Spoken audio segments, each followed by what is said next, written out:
할렐루야.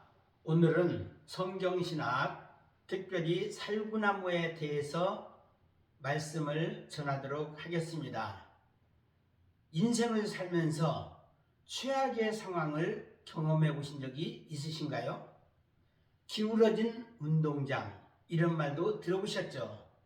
이런 상황에서 기대할 수 있는 것은 어떤 나무일까? 오늘 이 나무에 대해서 여러분들에게 전달하고자 합니다. 그래서 창세기 30장에 나와 있는 야곱의 살구나무에 대해서, 야곱을 통한 살구나무에 대해서 전달하는데, 그 전에 먼저 예레미야가 본 살구나무, 예레미야 1장 11절 12절 내용 살펴보도록 하겠습니다. 1장 11절 말씀에 보니까 예레미야가 살구나무를 보고 있었습니다. 물론 전능하신 하나님께서 예레미야에게 질문하고 있는 내용입니다.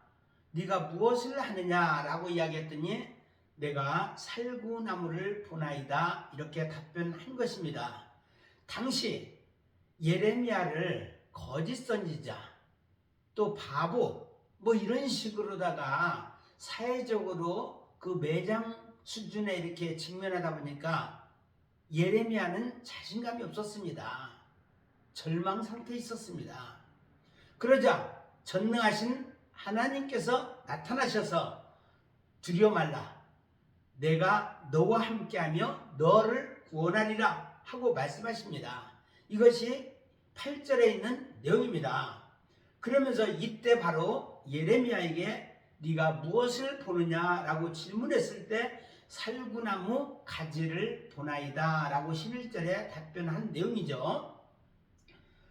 내가 보고 있는 그것, 다시 말해서 내가 고민하고 있는 그것을 전능하신 하나님께서 예레미야에게 보라는 것입니다. 그리고 또 우리에게도 똑같이 그것을 보라는 것입니다. 내가 보고 있는 그것, 나도, 이 나라도 살구나무처럼 될까? 이렇게 고민하고 있었던 겁니다. 절망 상태에 있는 그 이스라엘, 특별히 남유다를 과연 어떻게 해야 될 것인가? 이것을 보고 있자니 절망 상태에 있었고, 이때 살구나무 가지를 보았던 것입니다. 왜 이것을 보여주셨을까요? 이것에 대한 답변은 12절에 나와 있습니다.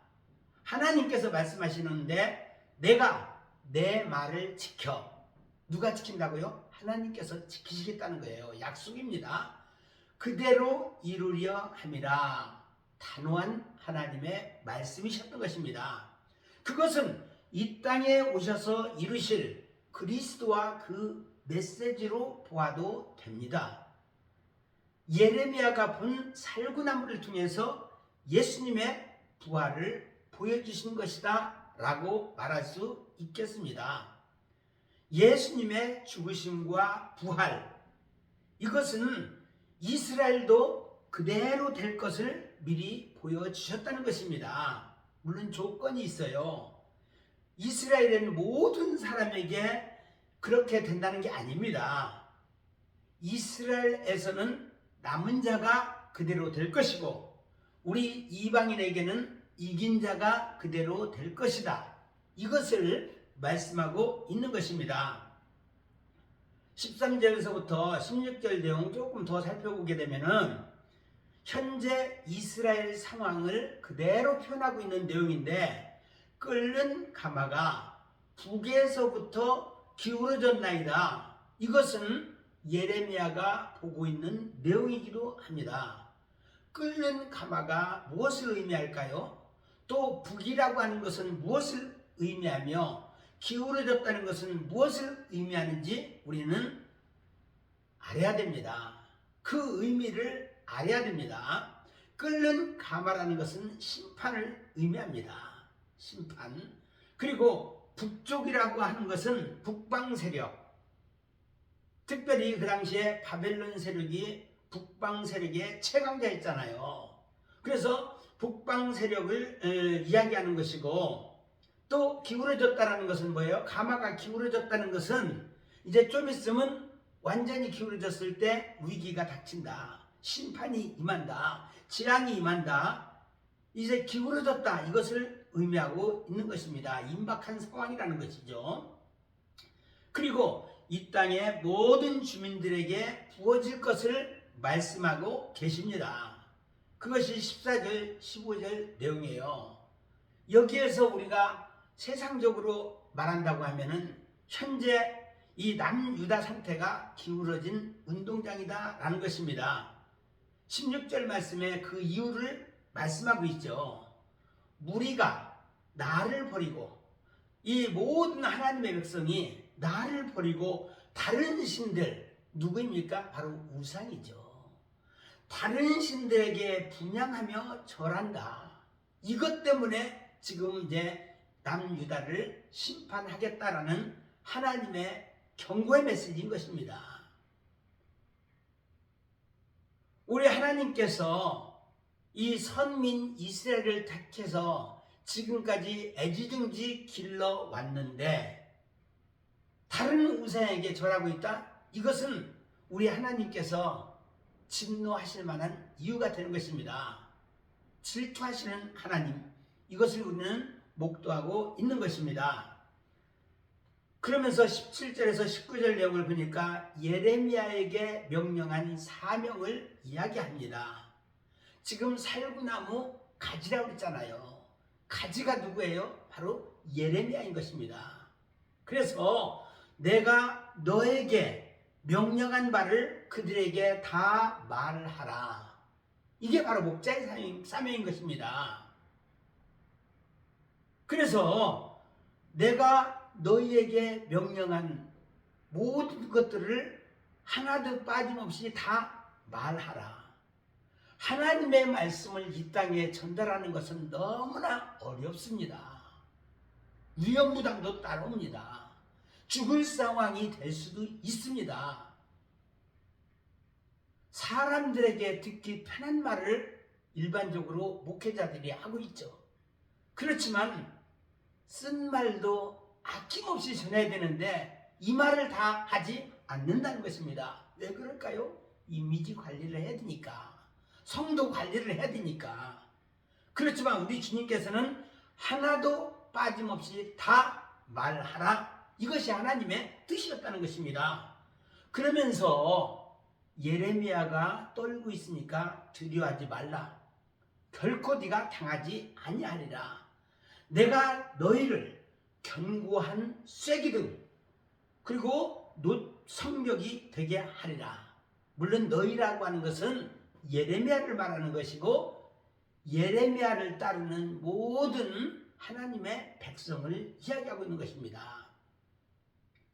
그러면서 그들이 너를 칠 것이지만 너를 이기지 못한다. 왜냐하면 내가 너를 구원할 것이니까. 19절 말씀에 그렇게 말씀하고 있죠. 여기에서 누구에게나 구원하겠다는 것이 아닙니다. 이스라엘의 종말 때 예레미야를 따르는 자, 그의 말을 듣는 자를 우리 하나님께서 구원하시겠다 말씀하시는 거예요. 마찬가지로 이 지구 종말 때, 세상 종말 때 누구를 구원하시겠습니까? 하나님께서 세우신 종들입니다. 하나님께서 세우신 파수꾼입니다. 그리고 그를 따르는 자, 그의 말을 듣는 자를 구원하시겠다 말씀하고 있는 것입니다. 그러나 실제 역사에서는 어떻게 될까요? 바벨론의 포로가 됩니다. 대부분의 사람이 다 바벨론의 포로가 됩니다. 무엇을 의미할까요? 이렇게 구원받는 자가 극소수다라는 거예요. 개나 소나 다 구원받는 게 아니라는 것입니다. 하나님께서 보내신 자의 말을 잘 듣는 자, 예수 그리스도의 비밀의 말씀을 깨닫고 그 말씀대로 순종하는 자에게 구원이 임한다라는 것입니다. 북이스라엘도 그랬고 당시 예레미야가 활동하고 있을 때 망하지는 않았지만 남유다도 어떻게 돼요? 결국은 망합니다. 이것이 바로 살구나무를 보고 있는 예레미야의 마음이고 그대로 된다는 것이 하나님의 메시지입니다. 하나님의 약속인 것입니다. 예레미야는 애국자입니다. 그렇기 때문에 자기가 살고 있는 이 남유다가 제대로 되기를 원했던 것입니다. 두 번째, 야곱을 통해 하나님의 백성을 만들어가는 과정. 이것이 창세기 30장 내용입니다. 30장 내용입니다. 보세요. 라반의 것을 야곱의 것으로 만들어가는 그런 과정을 기록하고 있습니다. 이게 무슨 말일까요? 라반, 하나님께서 보셨을 때는 악한 자입니다.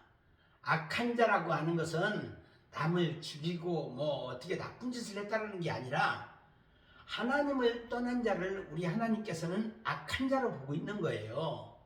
그래서 본래 라반의 것이 아니고 하나님의 것이었다.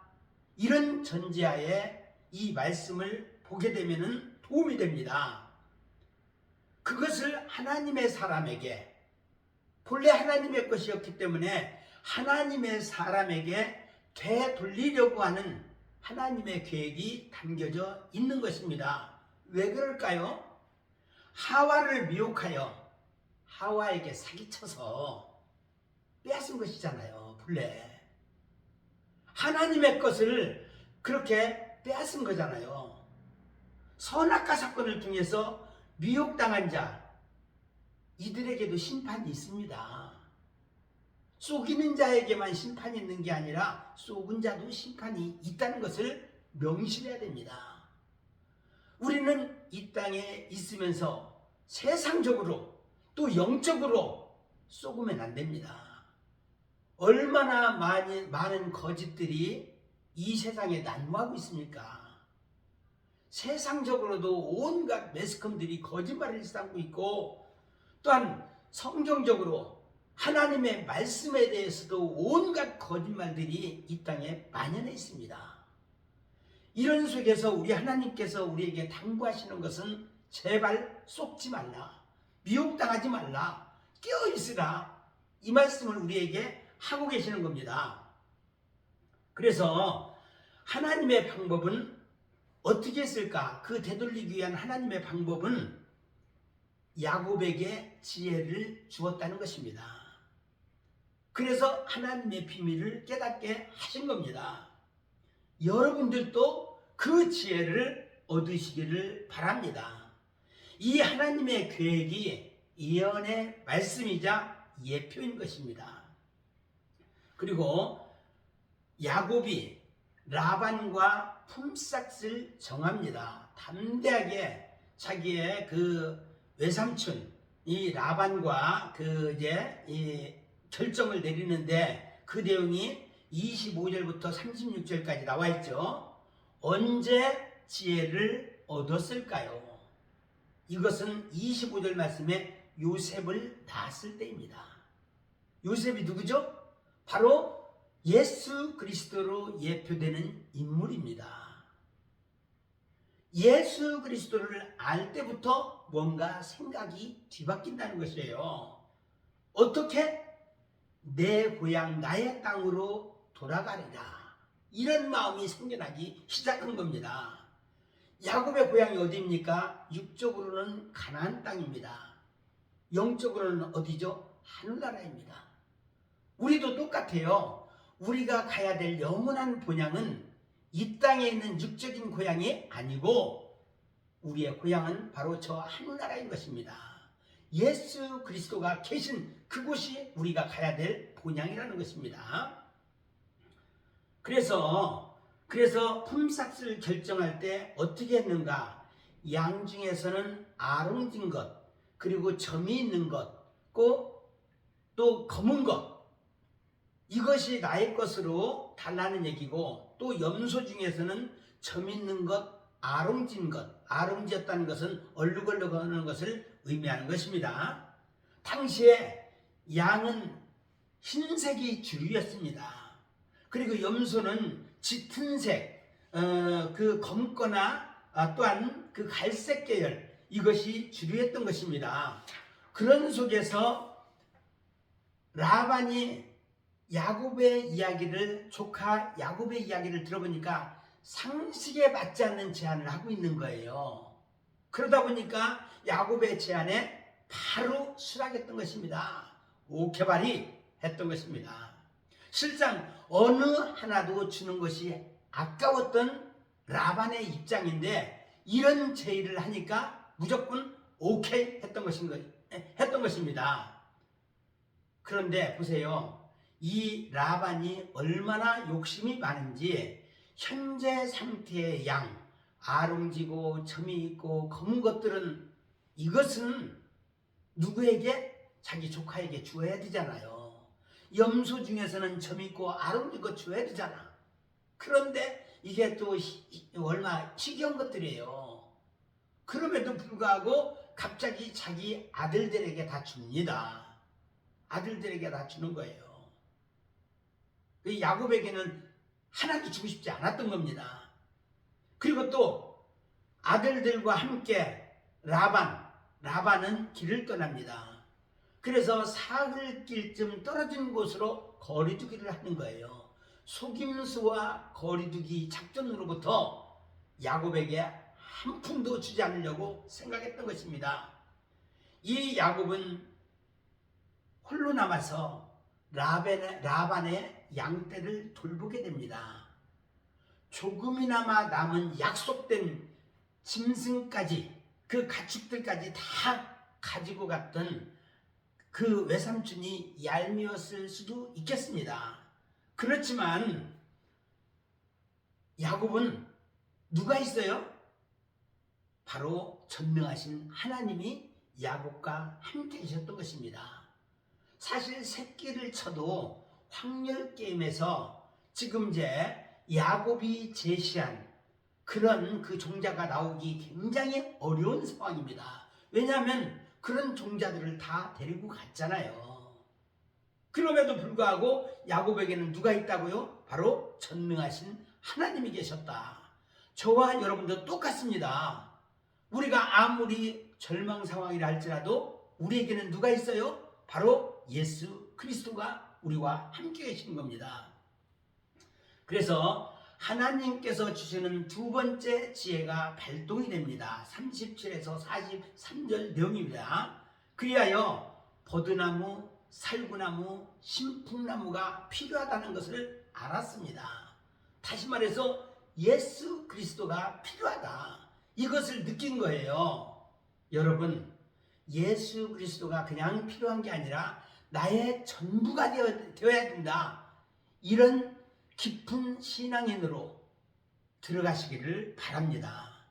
조금 담그는 정도가 되어서는 안 되고 완전히 예수 그리스도에게 푹 빠져야 된다는 것입니다. 그래서 버드나무, 살구나무, 신풍나무 이 그런 나무들을 모두 가져왔는데 푸른 가지를 꺾어서 가져오게 됩니다. 이것이 바로 하나님께서 주신 지혜라는 것입니다. 설명을 드리겠습니다. 버드나무는 무엇일까요? 수양버들이라고도 얘기하죠. 물이 있어야 자랍니다. 여러분들이 알고 있는 물은 무엇입니까? 바로 말씀인 것입니다. 버드나무는 습한 곳에서 자랍니다. 다시 말해서 말씀이 있는 곳으로 자란다. 영적으로 물 있는 곳에서 자란다라는 것입니다. 그리고 버드나무는 부드럽고 연약함의 속성이 있습니다. 예수 그리스도가 육으로 오셨을 때는 연약한 모습으로 오셨잖아요. 우리도 비록 연약하지만 전능하신 하나님이 우리와 함께 계시면은 이 버드나무 말씀이 있으면은 우리는 강할 수가 있다는 것입니다. 그리고 버드나무에 그 보너스로 특별한 어떤 기능이 있다고 하면 이를 닦았을 때 깨끗해진다고 합니다. 그래서 아스피린의 원료로 사용된다고 합니다. 어쨌든 이 버드나무는 말씀이신 예수 그리스도를 상징하는 것이고, 두 번째 살구나무는 뭘까요? 불사조 불멸을 의미합니다. 부활과도 연결되죠. 우리나라의 그 대한민국의 그 국화가 무엇입니까? 나무가, 대한민국의 국가적으로 인정하는 나무가 바로 무궁화죠. 이 무궁화가 살구나무와 속성이 비슷합니다. 죽어도 또 피고 죽어도 또 피고.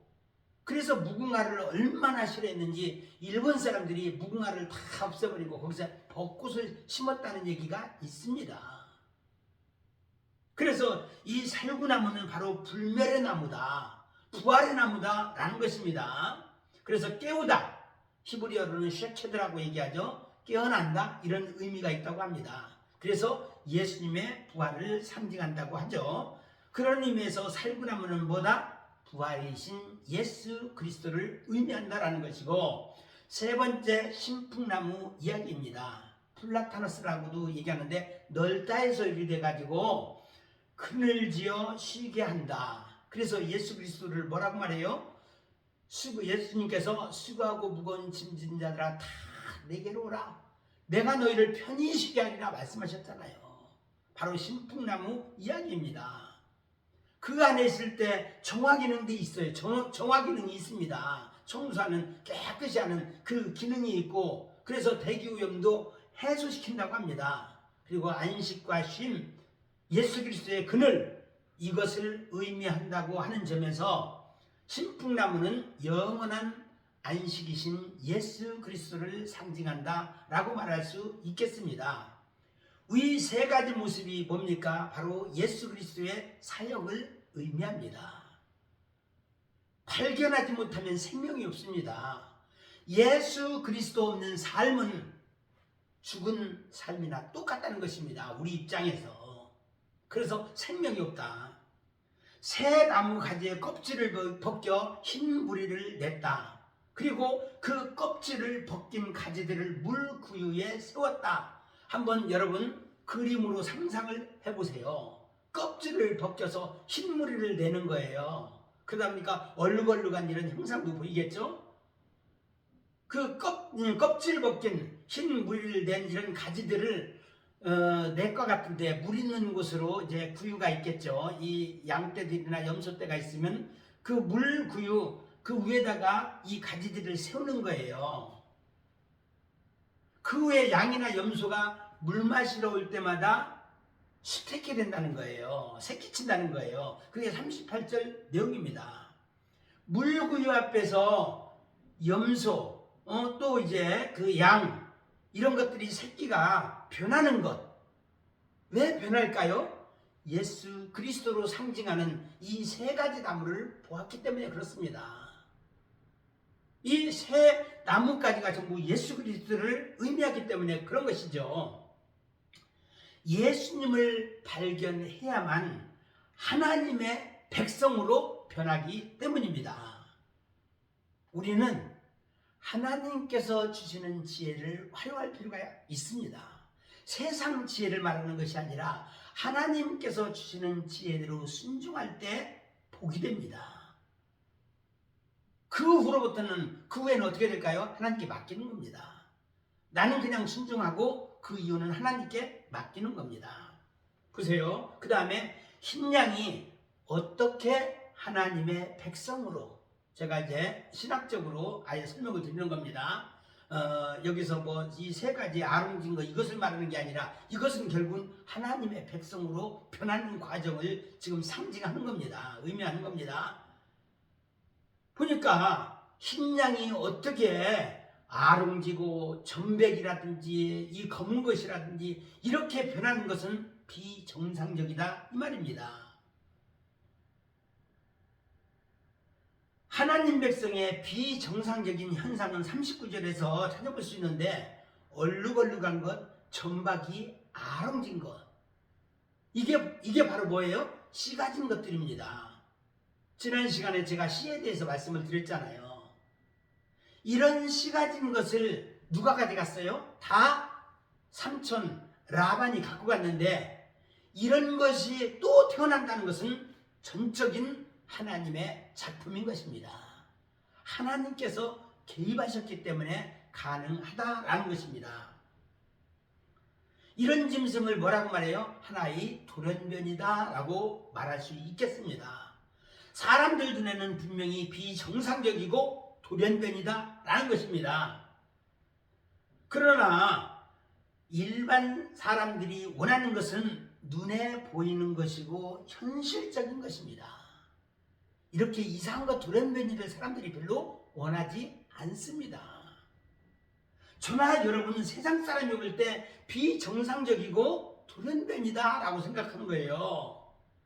야, 예수 믿으면 밥이 나오냐 떡이 나오냐. 그럼에도 불구하고 우리는 예수 그리스도만을 쫓아가는 사람들입니다. 그래서 그들이 왔을 때는 돌연변이고 쪼다 책받침이라고도 얘기합니다. 무엇을 얘기하는 겁니까? 우리는 세상이 봤을 때 미친놈 취급을 받을 수가 있는 거예요. 예레미야도 그랬고 야곱도 그랬고 그렇다는 겁니다. 그럼에도 불구하고 저나 여러분 똑같이 예수 그리스도 없이는 살 수 없는 몸이다 라고 느끼고 있지 않습니까? 하나님이 원하시는 것은 하나님의 사람으로 보여야 한다는 것입니다. 세상 사람이 중요한 게 아니에요. 그리고 영적인 것이어야 한다는 것입니다. 이제 그 밑에 더 보니까 무리를 이끌고 고향으로 돌아가야 했던 야곱의 모습이 나옵니다. 고향은 어디일까요? 사실 하나님의 집을 말합니다. 하나님의 백성으로 탈바꾸어진 짐승이라야 하나님의 집으로 갈 수 있는 것입니다. 이런 짐승이 곧 이방인이고 하나님의 사람이다. 비약적인 도약이 이루어집니다. 짐승 취급받은 이방인이 바로 지금 이제 오늘 태어난 가축들인 것입니다. 이제 신학적으로 제가 설명드립니다. 라반과 라반의 형제들은 누구입니까? 그냥 세상 사람입니다. 그러면 야곱과 그 자녀들은 누구입니까? 유대인을 상징합니다.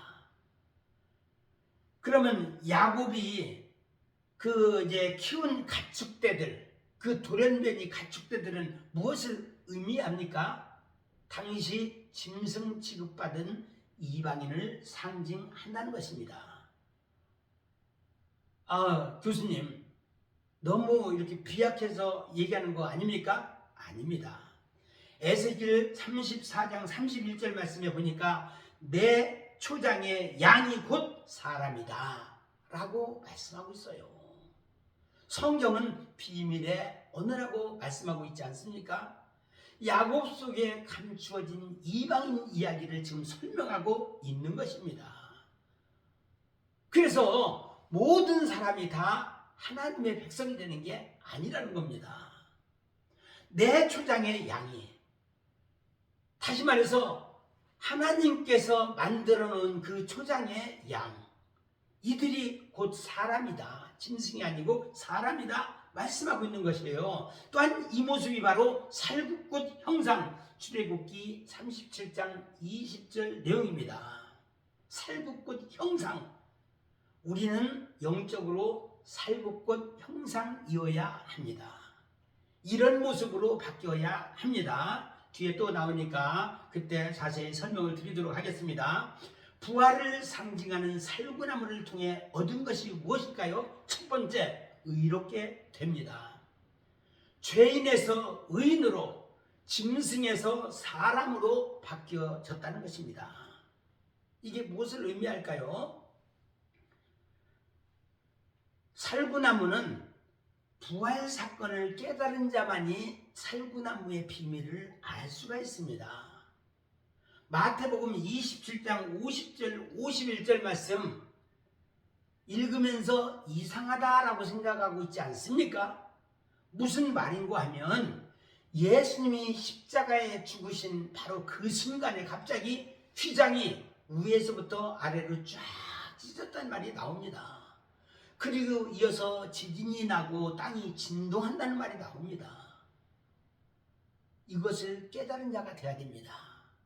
살구꽃 형상이 실제적인 사건 속에서 나타난 것입니다.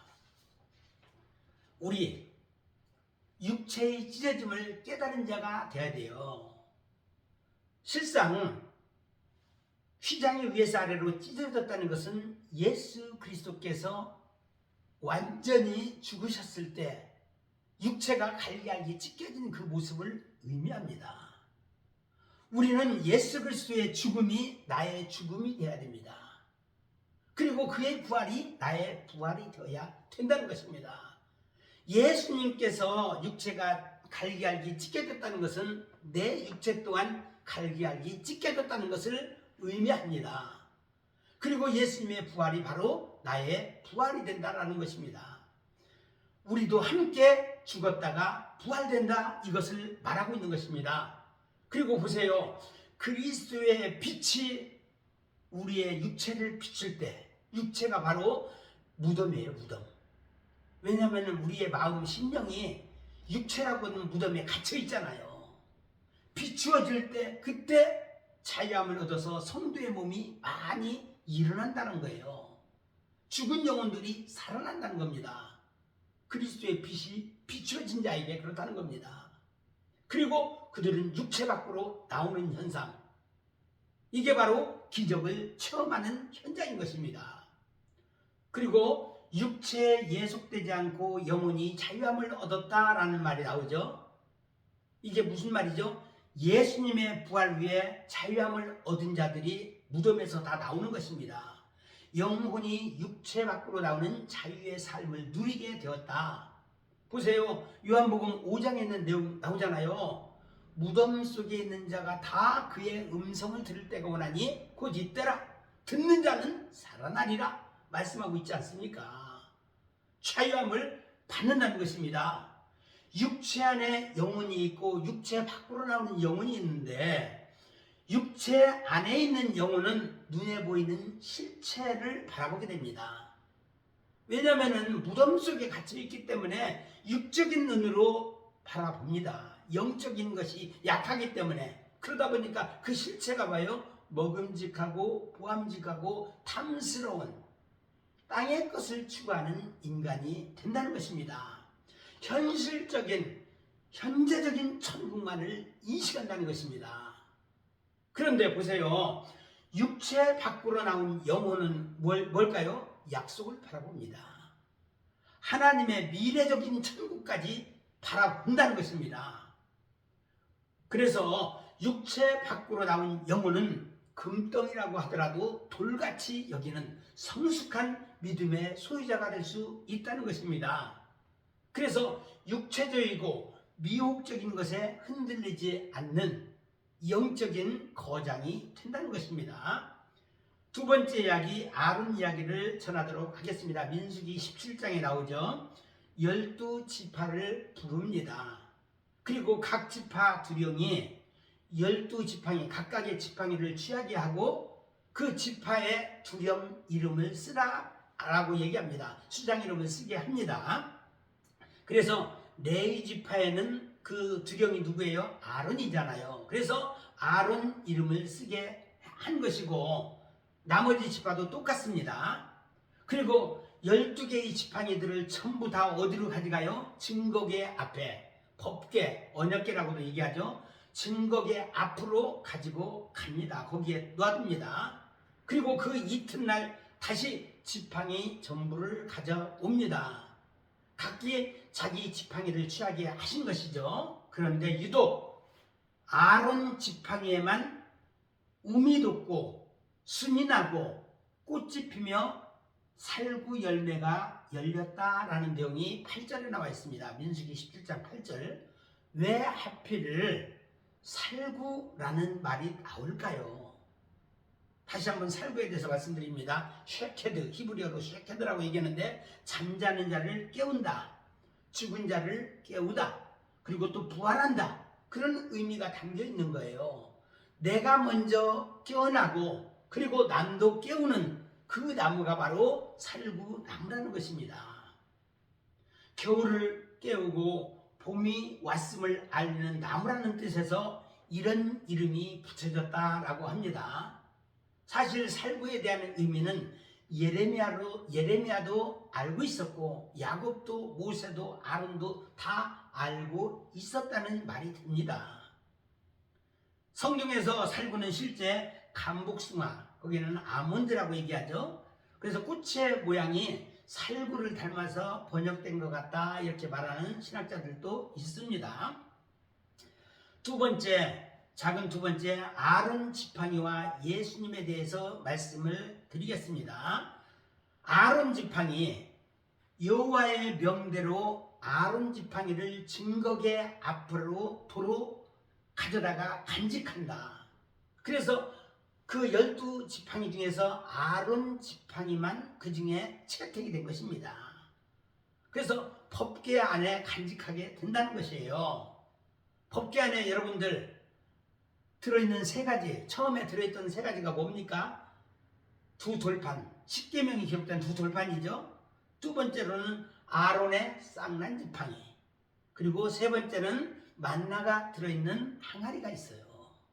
그래서 십계명, 아론의 쌍난 지팡이, 만나, 이 세 가지가 들어있었던 것입니다. 초창기에. 여기에서 아론은 누구를 상징하죠? 육적인 대제사장 예수 그리스도를 상징한다라는 것입니다. 그래서 이스라엘은 바로 여기에 속한다는 것이고, 멜기세덱은 누굽니까? 영적인 대제사장인 예수님을 상징한다. 예수님은 인간으로도 오셨고 또 이제 사람으로도 오셨고 또 하나님이 되시는 거예요. 그러다 보니까 육적인 대제사장, 영적인 대제사장 모두를 상징하는 것입니다. 그래서 우리는 멜기세덱에게 속한 자입니다. 그렇다면 아론의 쌍난 지팡이는 나중에 확인한 결과 왜 없어졌을까요? 그런 얘기 성경에 있나요? 교수님, 그런 얘기 성경에 있어요? 있습니다. 그래서 제가 설명을 드리는 겁니다. 아론 지팡이와 예수님 그 보면은 예수님의 죽으심과 부활이 있지 않습니까? 육적 대제사장인 아론이 예수 그리스도, 다시 말해서 이스라엘 자손을 의미하는 것과 관계가 됩니다. 연결이 됩니다. 인간으로 오신 예수 그리스도가 십자가상에서 죽으셨잖아요. 이것을 지금 예표하고 있는 것입니다. 예수 그리스도를 통해서 부활이 완성될 것이기 때문에 아론의 쌍난 지팡이는 이제 더 이상 필요할까요? 필요 없을까요? 예수님이 실질적으로 오시기 때문에 더 이상 아론의 쌍난 지팡이는 필요 없었던 것입니다. 실제로 열왕기상 8장 9절 말씀에 보니까 법궤 안에는 두 돌판 외에 아무것도 없더라, 이 얘기가 나와요. 이게 확인이 됩니다. 그래서 그 두 돌판만이 끝까지 유효했다라는 것입니다. 그 돌판이 무엇을 의미해요? 구약의 말씀이에요. 율법을 의미합니다. 구약이든 신약이든 하나님의 말씀은 변함이 없다. 율법, 이것도 반드시 필요하다라는 거예요. 어떤 사람은 구약은 몰라도 된다, 신약만 확실히 알아도 우리가 천국 가는데 지장이 없다 라고 얘기하는데 아닙니다. 알아야 됩니다. 그런 사람들은 요한계시록 4장부터 19장 내용은 볼 필요도 없다. 유대인들 이야기이기 때문에, 이스라엘 이야기이기 때문에 볼 필요도 없다, 이런 얘기를 합니다. 아니라는 겁니다. 반드시 있어야 됩니다. 그리고 마지막으로 19페이지에 살구꽃 형상이 실체로 드러난 사건이 있습니다. 이것을 설명드려야 이해가 될 것 같아서 이 내용을 기록했습니다. 마가복음 5장 내용입니다. 무덤에서 나온 자 이야기 아시죠? 보세요. 구약의 말씀은 뿌리에 해당됩니다. 신약의 말씀은 그 줄기서부터 가지서부터 그 열매, 눈에 보이는 부분이 바로 신약의 말씀입니다. 그래서 땅 속에 있는 뿌리가 있어야 그 열매도 열리지 않겠습니까? 뿌리 없는 나무 있을 수가 없습니다. 구약에 예수라고 하는 단어가 없지만 곳곳에 예수님이 숨겨져 있습니다. 이게 비밀이라고 말씀하고 있는 거예요. 그래서 우리 주님도 뭐라고 말씀하셨어요? 너는 내게 부르짖으라. 네가 알지 못하는 크고 비밀한 것을 내게 보이리라. 하나님 앞에 간절한 마음으로 구하는 종에게 이 비밀의 말씀을 알려주시겠다 말씀하고 있는 것입니다. 그래서 무덤에서 나온 거라사인의 귀신 들린 사람 이야기가 나오죠. 마가복음 5장에서. 무덤에서 나왔다는 것은 무엇을 의미합니까? 의롭게 된 거예요. 영혼이 밖으로 나왔으니까 의롭게 된 것입니다. 죄의 빚을 갚았다라는 것입니다. 보세요. 그 무덤에서 나온 자 중에서 이제까지 살아있는 사람 있습니까? 아무도 없습니다. 예수 그리스도에는 외에는 무덤에서 실질적으로 나온 사람이 없습니다. 그래서 그런 의미에서 의인만이 무덤에서 나올 수 있다는 것입니다. 그래서 예수님은 바로 무덤에서 나온 자다. 우리는 영적으로 무덤이 뭐라고 말했어요? 육체의 무덤에서 우리도 나온 자입니다.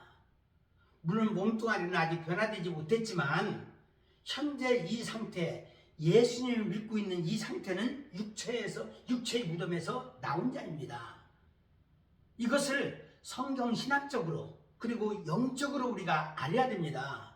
지난번에도 잠깐 언급했지만 성경 신학적인 내용이라는 건 뭐예요? 성경적이라고 해야 되고 교리적인 것이 있고 물론 개혁신학적인 교리입니다.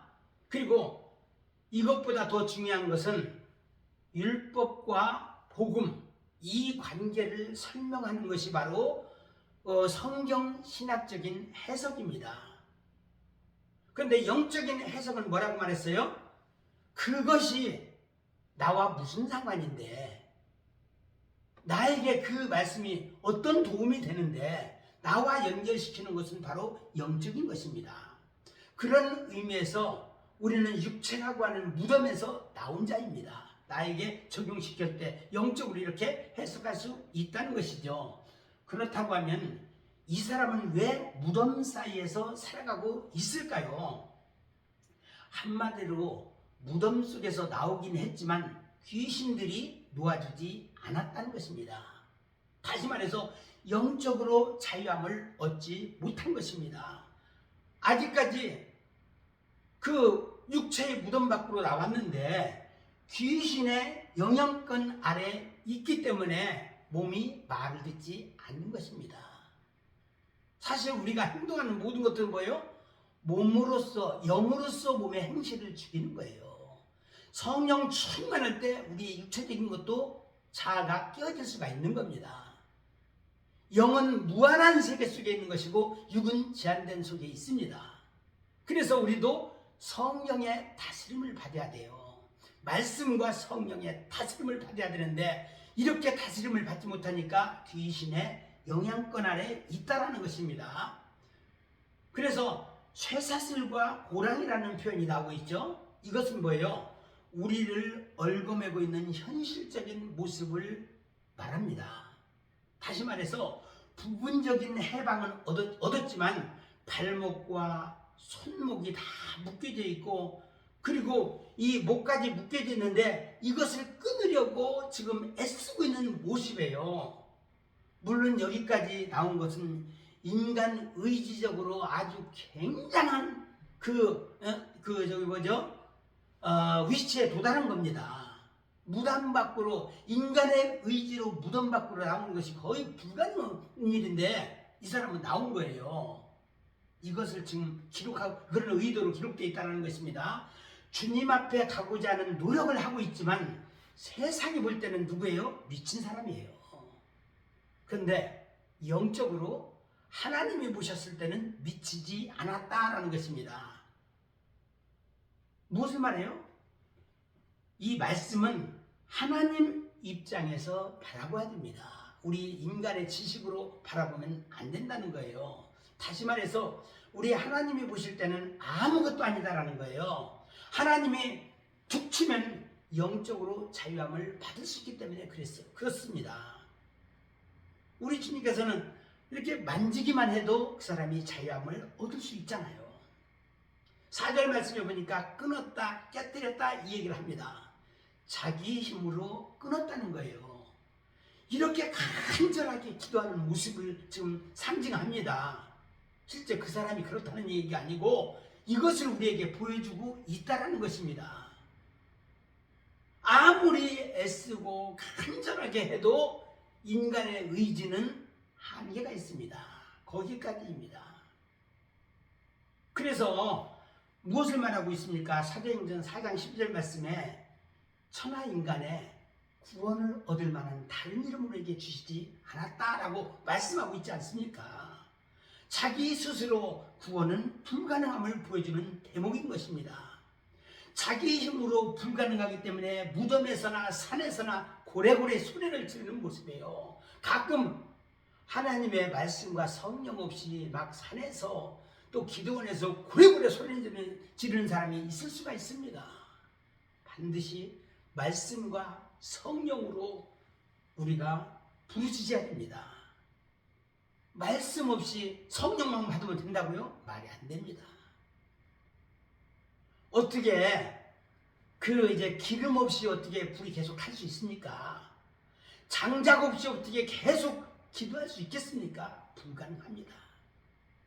말씀과 성령의 사람이 되어야 됩니다. 예수님 외에는 현실적으로 방법이 없기 때문에 기도했던 거예요. 지금 그에게는 2,000마리의 귀신이 붙어있어 소리 지르며 제 몸을 상하게 하고 있었습니다. 예수님 보시기에 너무 불쌍한 자였던 것입니다. 우리에게는 몇 마리의 귀신이 붙어 있을까요? 참고로 막달라 마리아는 7 귀신이 붙잡고 있었던 여인이었습니다. 마가복음 16장 9절에 나와 있죠. 그리고 이제 작은 두 번째, 온전한 부활을 경험하다 11절에서 20절 내용입니다. 오직 예수님을 통해서만이 모든 것이 가능하다. 예수님을 보고 달려와 전하며 하나님의 아들 예수여, 나와 당신이 무슨 상관이 있나이까? 누가 이 말을 했던 겁니까? 귀신이 말한 거예요.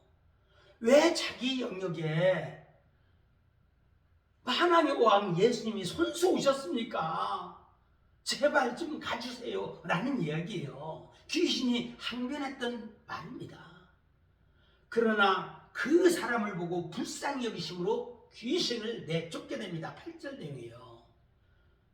예수님께서는 그 사람과 귀신 양쪽을, 영과 육을 다 동시에 보고 있었던 것입니다.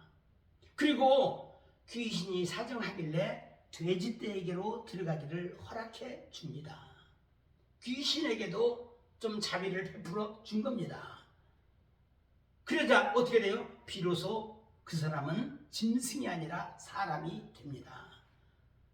돼지떼에게 들어가기를 허락하신 이유가 있어요. 왜 그럴까요? 사람에게 들어가지 못하도록 하기 위함인 것입니다. 그렇다면 만약에 내가 짐승이라면 어떻게 되겠습니까? 생각할수록 끔찍한 것이죠. 우리 주님은 분명히 짐승에게 들어가도록 허락했다라는 겁니다. 귀신이 떠나가자 자기 옷을 입고 정신이 온전해져서 하나님의 사람으로 회복됩니다. 이는 온전한 부활을 경험한 것입니다. 육신만 부활했을 때는 모든 것이 묶여 있었잖아요. 그러나 영과 육이 모두 부활하자 완전한 자유를 얻은 것입니다. 할렐루야. 15절 내용이죠. 다시 말해서 영과 육이 모두 무덤 밖으로 나와 온전히 자유함을 얻었던 것입니다. 이제 상황은 반전됩니다.